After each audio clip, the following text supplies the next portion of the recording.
اس وقت شعبان کا مہینہ شروع ہوا ہے، عن قریب رمضان کا مبارک مہینہ آنے والا ہے۔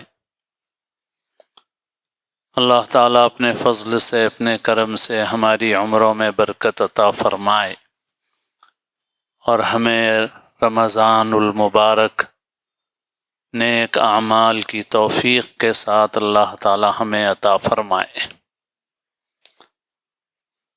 رمضان کے مبارک مہینے سے متعلق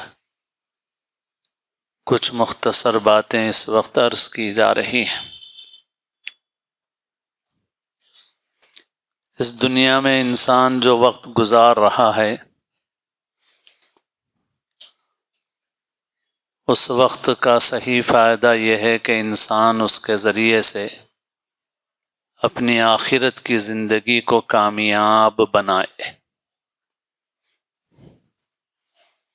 دنیا میں انسان کے ساتھ ضرورتیں لگی ہوئی ہیں، تو انسان کو اپنے وقت کا ایک حصہ ضرورتوں میں صرف کرنا پڑتا ہے، اور بعض چیزیں انسان کے ذمے واجب اور لازم ہیں۔ اپنے نفس کا بھی حق ہے، ان لنفسک علیک حقا، لیکن اس کے علاوہ باقی جو وقت ہے، جتنا وقت انسان نیکیاں کمانے میں صرف کر سکے اتنا ہی انسان کامیاب ہے۔ فقہا نے لکھا ہے کہ اگر کوئی شخص یہ وصیت کر جائے کہ میرا مال ان لوگوں میں تقسیم کیا جائے جو سب سے زیادہ عقل مند اور سمجھدار لوگ ہیں، تو مال کس پر تقسیم کیا جائے گا؟ کوئی ٹیسٹ رکھا جائے، کوئی امتحان رکھا جائے، دیکھا جائے کہ بھئی کون زیادہ عقل مند ہے، چالاک ہے، ہوشیار ہے، اور اس کو وہ انعام دیا جائے۔ تو اس کو سمجھنے سے پہلے اس کے جواب کو پہلے ہم ایک بات جو ہمارے معمول کی ہے ہم اس کو سمجھ لیں۔ اگر ایک آدمی کوئی کاروبار کرتا ہے اور وہ اس میں نفع روپیے سے روپیہ بناتا ہے، تو ہمارے نزدیک وہ کامیاب ہے کہ 10 روپے سے اس نے 100 روپے بنا لیے۔ لیکن اگر کوئی دوسرا شخص ہے جو 10 روپے سے 100 ریال کما لیتا ہے، تو ہم کہیں گے کہ بھئی یہ زیادہ عقل مند اور زیادہ سمجھدار آدمی ہے، زیادہ ہوشیار ہے۔ اس نے بھی 10 کے 100 بنائے، اس نے بھی 10 کے 100 بنائے، مگر اس نے 10 روپے کے 100 روپے بنائے، اس نے 10 روپے کے 100 ریال بنائے۔ کوئی آدمی اس سے بھی آگے آتا ہے اور وہ دنیا میں جو سب سے مہنگی کرنسی ہے، چاہے وہ ڈالر ہو یا کسی ملک کا دینار ہو، چونکہ ہمارے لیے عام فہم ڈالر ہے تو ہم یوں سمجھیں کہ ایک آدمی 10 روپے سے 100 ڈالر بناتا ہے، تو ہم کہیں گے کہ بھئی یہ آدمی سب سے زیادہ عقل مند اور سمجھدار آدمی ہے، یہ سب سے زیادہ ہوشیار آدمی ہے۔ اس نے تھوڑے وقت میں 10 روپے سے 100 ڈالر کما لیے، اس نے 1000 ڈالر کما لیے اس نے، تو یہ زیادہ کامیاب ہے۔ تو جیسے دنیا کی یہ کرنسیاں ہیں، ان کرنسیوں کے اس کے علاوہ ایک اور کرنسی ہے جو اس دنیا میں آنکھوں سے نظر نہیں آتی، مگر وہ آخرت میں کام آنے والی ہے، اور وہ کرنسی آخرت کی واحد کرنسی ہے۔ یعنی آخرت میں اس کرنسی کے علاوہ کوئی اور کرنسی نہیں چلے گی، وہاں ایک ہی کرنسی چلے گی، اور وہ ہے نیکی۔ نیکی کتنی قیمتی ہے بھائی؟ 100 ریال کا حساب ہم کو معلوم ہے، $100 کا حساب ہم کو معلوم ہے۔ نیکیاں اگر 100 مل جائیں، 1000 مل جائیں تو نیکی کی کیا قیمت ہے؟ تو نیکی کی قیمت کا ہم اندازہ نہیں کر سکتے، کیونکہ حدیث سے معلوم ہوتا ہے، حدیث شریفہ سے، کہ لوگوں کے اعمال تولے جائیں گے۔ جس کا نیکیوں کا پلڑا بھاری ہوگا وہ جنت میں جائے گا، کامیاب ہو جائے گا، دوزخ میں جانا نہیں پڑے گا اس کو۔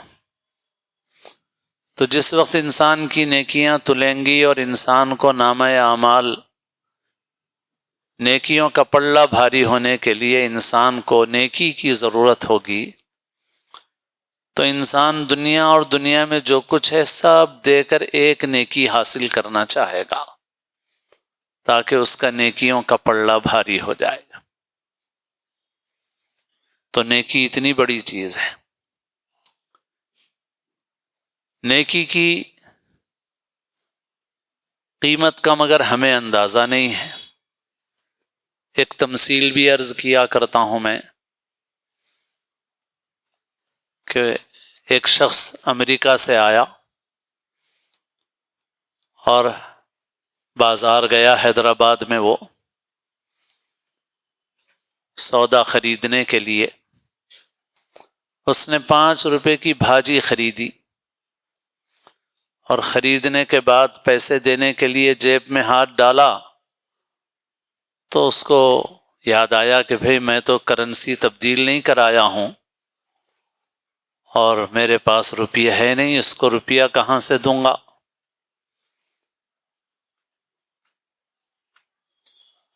اب یا تو بھاجی واپس کرنا پڑے گا، یا پھر جیب میں جو کرنسی ہے وہی کرنسی اس کو دے دیں گے،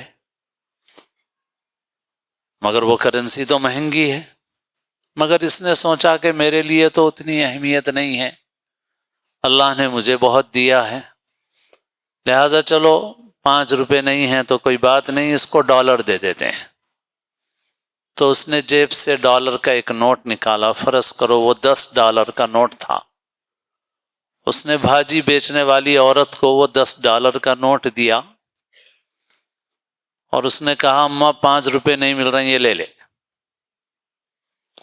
تو وہ گاؤں دیہاتی بوڑھی عورت، اس نے $1 کا نوٹ ہاتھ میں لیا، الٹ کے پلٹ کے دیکھا، بولنے لگی صاحب اب تک نہیں دیکھی میں، کیسا کی دکھ رہا ہے یہ نکو، میرے کو 5 روپے دے دو آپ۔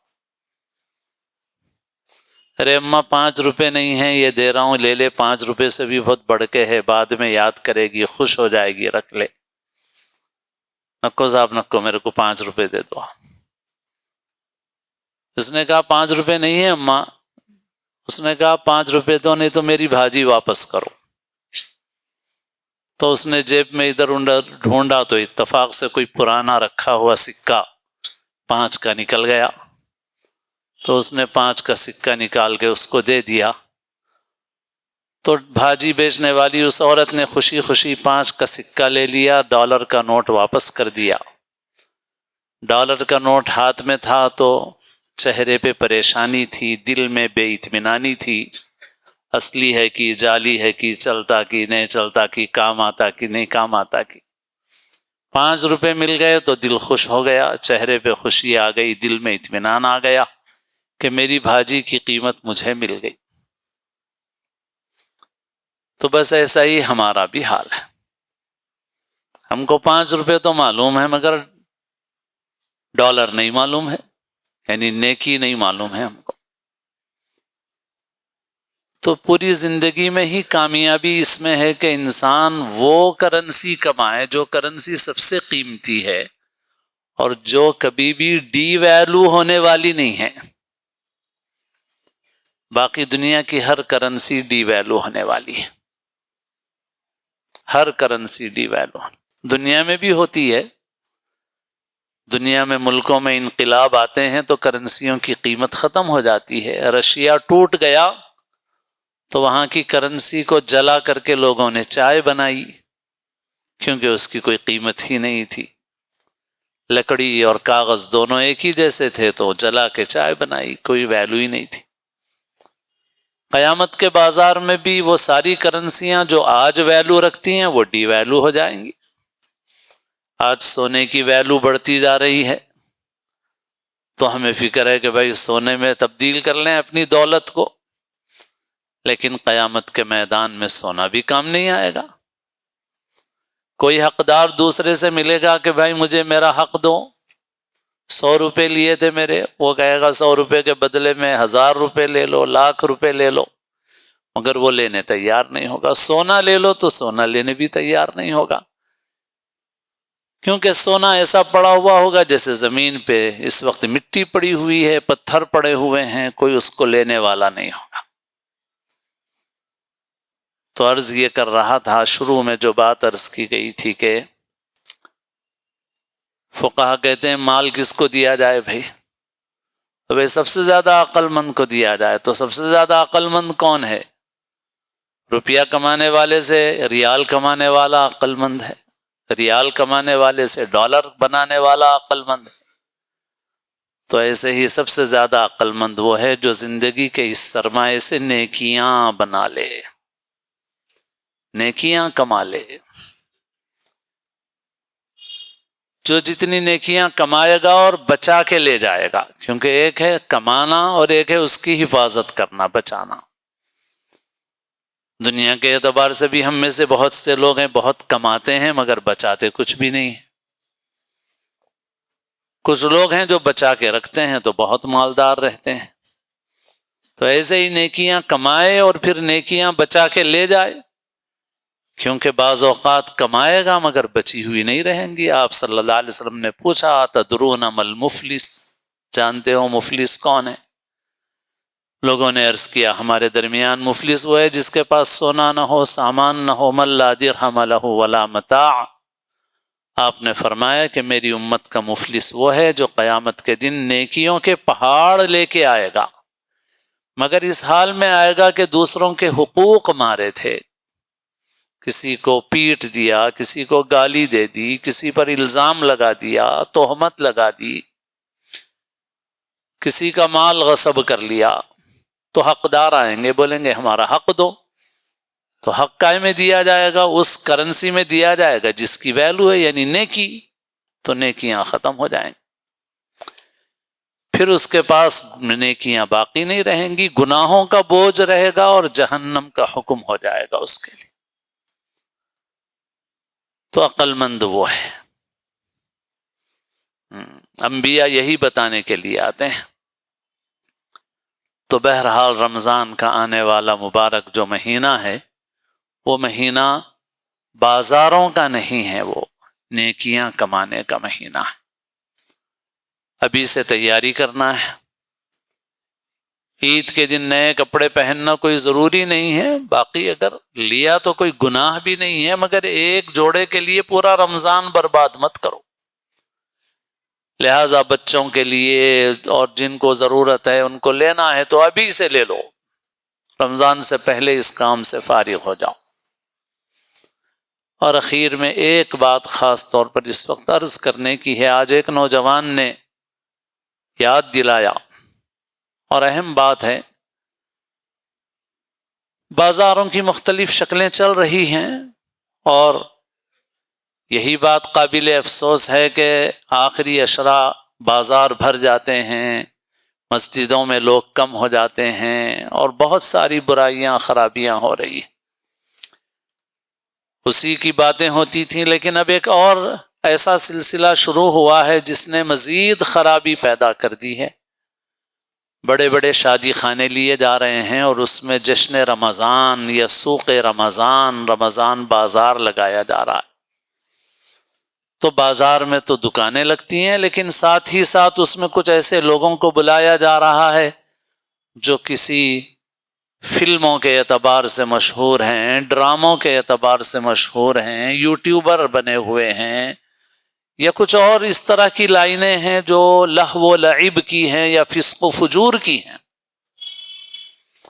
اور اس لائن کے کسی لوگ ایک کو یا کچھ مہمانوں کو بلا لیا جاتا ہے، اور پھر اس کے بعد جو ویڈیوز گزشتہ دنوں میں آئے سامنے، گزشتہ سالوں میں، وہاں لڑکوں اور لڑکیوں کا اختلاط اور ایک ایسی کیفیت جو فسق و فجور کی گانے بجانے کی محفلوں میں جیسی کیفیت ہوتی ہے ویسی کیفیت ان بازاروں کی ہو رہی ہے، اور اس میں افطار سے لے کے سحری تک کا وقت گزارا جا رہا ہے۔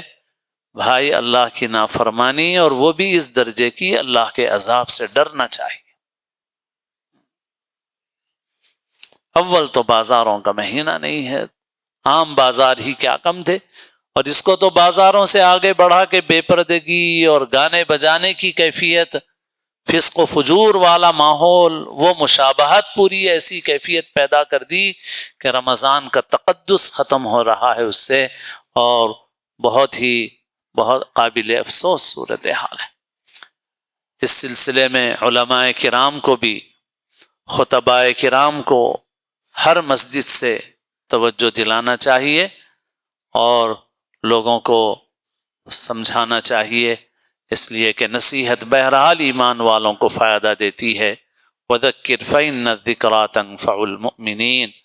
اللہ تعالی ہم سب کو اپنے کرم سے رمضان کا مبارک مہینہ نصیب فرمائے، مقبول رمضان اللہ تعالی ہمیں نصیب فرمائے، اسلام کی زندگی اور اپنے اپنے وقت پر حسن خاتمہ نصیب فرمائے، سنت ادا فرمائے۔